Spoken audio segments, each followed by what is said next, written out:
L'histoire des Juifs du sud de la Méditerranée, un feuilleton proposé et présenté par Gérard Inger. Bonjour. Nous avons vu l'histoire des Juifs d'Égypte à partir de l'arrivée des Européens et du protectorat de facto qu'ont créé les Anglais à partir de 1880-81. Nous avons vu ce qui s'est passé en Tunisie à partir du protectorat français de 1881 et du traité du Bardo. Il est temps de parler de l'Algérie, qui, elle, est française depuis 1830.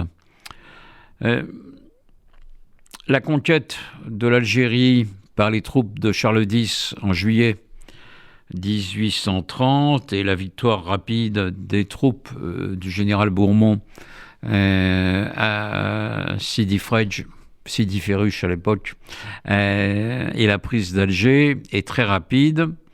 Et les Français, après quelques hésitations très brèves, s'installent réellement à Alger et commencent à conquérir le pays autour d'Alger, avec la plaine de la Mitidja et la côte, en allant très vite en Kabylie, même si elle se heurte souvent à de fortes résistances des populations locales, et notamment de l'émir Abdelkader.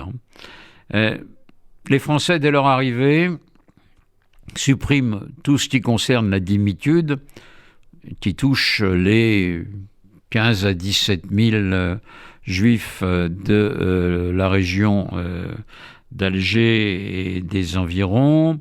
Et les juifs se retrouvent dans la même situation que celle des Arabes et des Kabyles. Ce sont des indigènes, mais les Juifs profitent de la présence française pour servir souvent d'intermédiaires entre les arrivants qui colonisent le pays et les indigènes.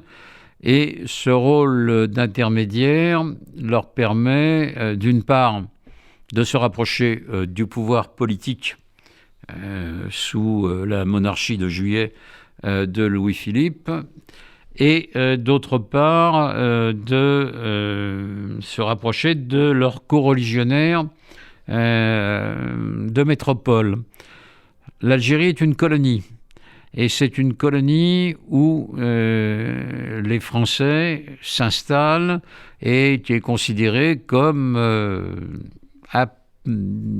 étant lié à la métropole beaucoup plus que d'autres colonies. La proximité géographique joue naturellement son rôle dans cette vision. Ce qui fait que Louis-Philippe crée en 1847 un consistoire israélite avec, dans les 3 départements qui commencent à prendre forme, à Alger, à Oran et à Constantine, avec un grand rabbin.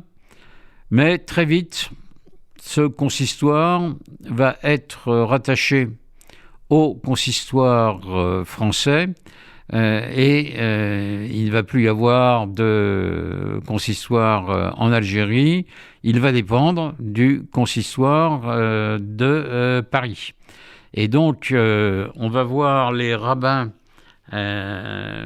français débarquer, si je puis dire, en Algérie et tenir cette communauté juive qui se francise de plus en plus.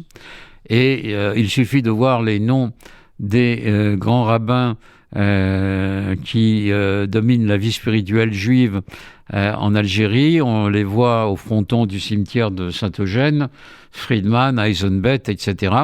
Ce qui pose un problème pour les fidèles algériens, qui sont naturellement de rite séfarade. Et les rabbins doivent passer des concours, pratiquement, pour être admis dans le rabbinat français. On le voit très bien, par exemple, dans le livre de Johann Sfar, Le chat du rabbin, où le rabbin local doit commenter une fable de La Fontaine qui fait allusion à des mythes de l'Antiquité gréco-romaine, avec les difficultés que ça peut représenter pour ce brave rabbin.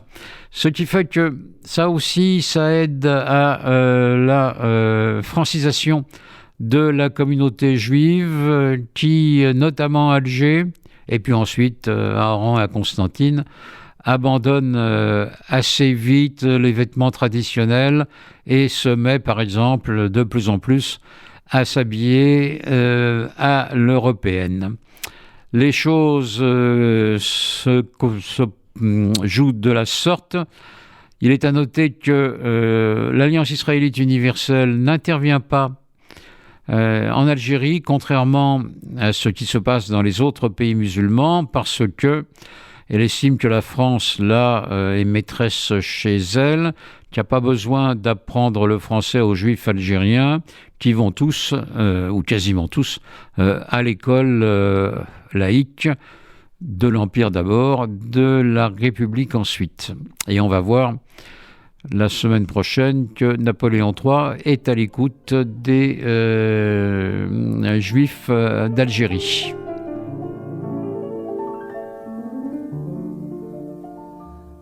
C'était l'histoire des Juifs du sud de la Méditerranée, un feuilleton proposé et présenté par Gérard Inger.